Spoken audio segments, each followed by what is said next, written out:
So we try to accommodate to all our investors' investment need across the risk appetite spectrum, right?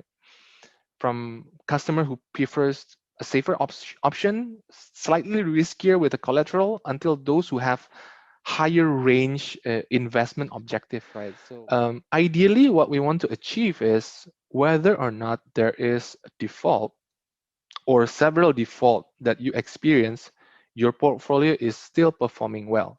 So, but risk is there. So we need to manage that. So let's look at the do's, right? Number one, fact sheet.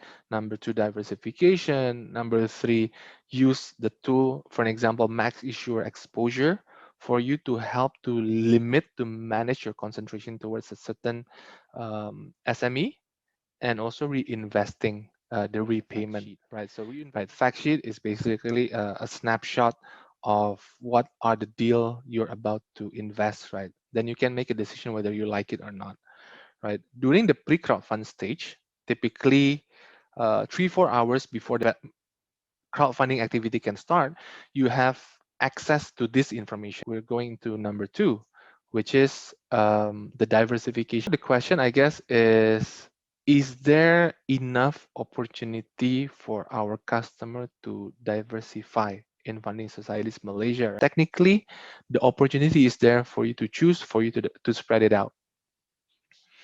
Probably just to add another tactical idea that we can consider is to have a mix, right? So there is some investors as well who likes to mix their investment amount according to the risk level of a certain deal. So for an example, you want to invest a lower amount into a higher, a riskier deal, and then you want to invest more higher amount on a lower risk profile. So now the third one I mentioned is using max issuer exposure. What we can see on the illustration on the right is max issuer exposure will prevent or will allow your auto invest to deploy. You can use it to manage your exposure, your concentration against a certain SME.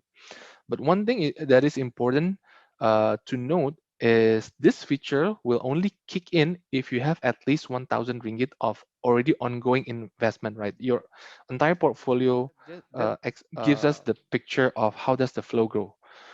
Pre-crowdfund, bot comes in, crowdfund, human comes in, and then until it's fully funded. There's two ways to fund, right? So one is auto invest. This is how it looks like in our app. On the mid section on the left screenshot, it shows us where we can create and edit our auto invest bot.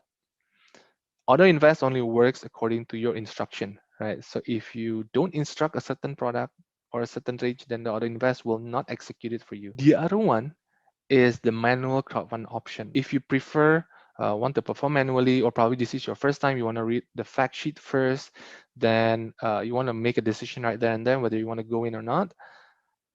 When the crowdfund opens, you can check out this information, right? This is the same page also where you can check fact sheet. Through Auto Invest Bot, you have max issuer exposure that helps you to manage your concentration. But when you want to perform manual crowdfunding, it will give you that information as well.